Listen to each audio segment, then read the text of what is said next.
அஸ்ஸலாமு அலைக்கும் வரஹ்மத்துல்லாஹி வபரகாத்துஹு.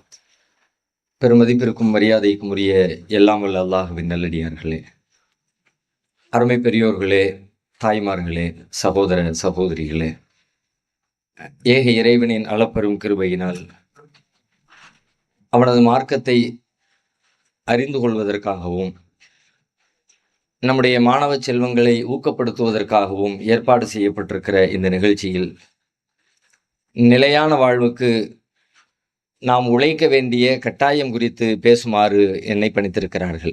நிலையான வாழ்வுக்காக நாம் உழைக்க வேண்டும்.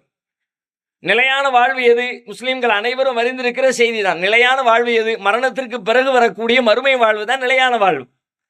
அந்த வாழ்க்கை தான் நம்முடைய இந்த வாழ்க்கையை தீர்மானிக்க வேண்டும். இஸ்லாம் அதைத்தான் வலியுறுத்துகிறது. அந்த வாழ்வு தான் இந்த வாழ்வின் ஏற்ற இறக்கங்களை தீர்மானிக்க வேண்டும். அந்த வாழ்வு குறித்த ஆழமான நம்பிக்கை யாருடைய உள்ளத்தில் பதிந்திருக்கிறதோ அவர்களின் இந்த உலக வாழ்க்கை வேறு மாதிரியாக இருக்கும்.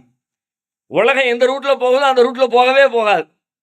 உலகம் எதையெல்லாம் தேடி தேடி ஓடுகிறதோ, எதில் இன்பம் இருக்கிறது, எது நிலைத்திருக்கிறது, எது நம்முடைய வாழ்க்கைக்கு உதவும் என்று சொல்லி எதையெல்லாம் நோக்கி இந்த உலகத்தின் பெரும்பான்மையான மனிதர்கள் ஓடிக்கொண்டிருக்கிறார்களோ அந்த ஓட்டத்தை எல்லாம் தடுத்து நிறுத்தி, இது இல்லை, நிஜமான நிலையான வாழ்க்கைக்காக வேண்டி நீ வேற மாதிரி ஓடணும். எல்லாரும் நிறைய சம்பாதிச்சுட்டா போதும், அது எப்படி வந்தாலும் பிரச்சனை இல்லை அப்படின்னு உலகம் போகுதா? நீ ஓகே, நீ சம்பாத்தியம் பண்ணு, ஆனா எப்படி சம்பாதிச்சாலும் பிரச்சனை இல்லை, அந்த ரூட்ல நீ போக முடியாது. இப்படித்தான் சம்பாதிக்கணும், ஏமாத்தாமத்தான் சம்பாதிக்கணும். வியாபாரத்துல பொய்யே இருக்கக்கூடாதுதான். நான் சத்தியமா இவ்வளவு ரூபாய்க்கு தாங்க வாங்குறேன் அப்படின்னு சொல்லி கஸ்டமர்கிட்ட பொய் பேசி சத்தியம் பண்ணி ஏமாத்தி ஃப்ராடு பண்ணி அடுத்தவன் சொத்துக்கு ஆசைப்பட்டு ஒத்த சல்லி காசு ஒன்று சேர்ந்துட முடியாது. ஏன்னா நிலையான வாழ்க்கைக்காக வேண்டி அந்த வாழ்க்கை உனக்கு தேவைன்னு சொன்னா இந்த வாழ்க்கையில் நீ இப்படித்தான் வாழ்ந்தாகணும். சம்பாத்தியம் பண்ணு, நேர்மையா சம்பாத்தியம் பண்ணு.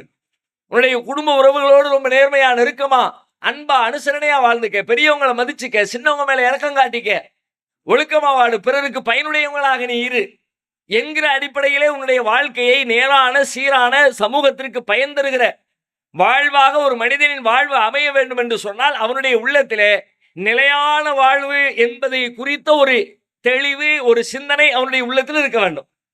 அப்படி யாருடைய உள்ளத்திலாம் அந்த வாழ்வு குறித்த ஒரு தெளிவு வந்துருச்சோ அவங்களுடைய இந்த உலக வாழ்க்கை அது வர்றதுக்கு முன்னாடி வேற மாதிரி இருக்கும், வந்த பிறகு வேற மாதிரி இருக்கும்.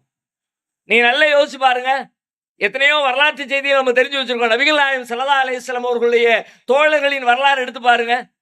அந்த வரலாறு அவர்கள் இந்த நிலையான வாழ்வு குறித்த நம்பிக்கைக்கு வருவதற்கு முன்பாக மரணம் இருக்கிறது, மரணத்திற்கு பிறகு ஒரு வாழ்வு இருக்கிறது, அந்த வாழ்வு தான் உண்மையான வாழ்வு, அந்த வாழ்விலே இறைவனின் முன்னால் நாம் நிறுத்தப்படுவோம், இறைவன் நாம் வாழ்ந்த வாழ்வு